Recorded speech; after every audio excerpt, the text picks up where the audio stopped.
Hello, in this video, I'm going to show you how to insert a button into your Google site.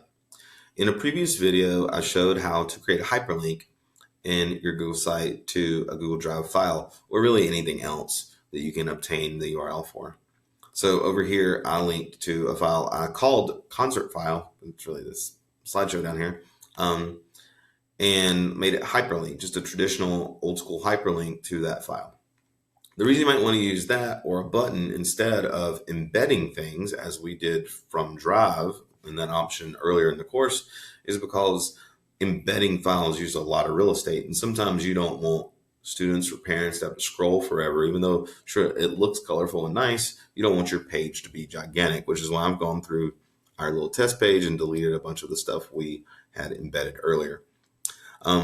In the prior video concerning inserting hyperlinks to Google Drive files, also showed you the importance of changing the way that those Drive files are shared so that people accessing your website can also access those files without them needing to be shared to individual folks that might stumble across your website and won't access, such as parents or students not logged into their Google account. So if you need that help, you can reference that choice on the choice board. But for now, we're going to focus on just the button. So I'm going to insert my button by going to my insert pane, scrolling down to button, and I will get a pop-up menu that's really easy. I get 2 blanks to fill in. So I'm going to name this button. I'm just going to name it concert file again. I might use this to do the differentiated instructions for different groups doing an activity though. And when I click in link, notice that it pops up and wants me to link to a different page on my Google site. This is actually really useful. Earlier, I showed you how to hide pages from navigation. Well, if you've hidden a page from navigation, nobody can find it. So you need to either hyperlink it like we did the concert file before in that video, or use a button to do it. Otherwise, people that can't see the edit side of your website can't see those pages. So if you did have like rules for group 1, rules for group 2 set up, then you would need to create a link for them some other way, such as this. But for now, I'm just going to link to a Google Drive file. So I'm going to skip over to another tab.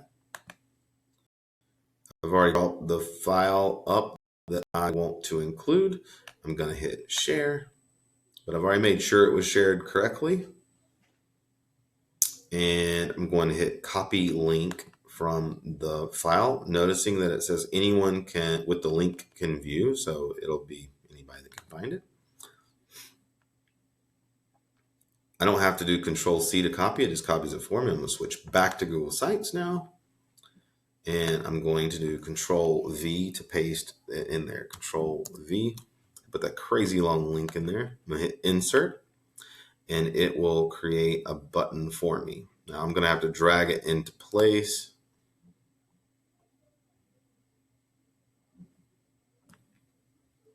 So notice it makes it really huge, so I can tweak that later. If I double click on my button, I can change its appearance in one of 3 ways. I can make it outlined. I can make it only the text, which just makes like a really tiny hyperlink appearance really. Or I can keep it filled. Notice that it is filled with whatever color I picked from my theme. So it's a way to kind of color key everything. If I click the pencil, I get the editing options to change what the button says or change the link. And of course, I can delete the button. But that's how you insert a button into Google Sites.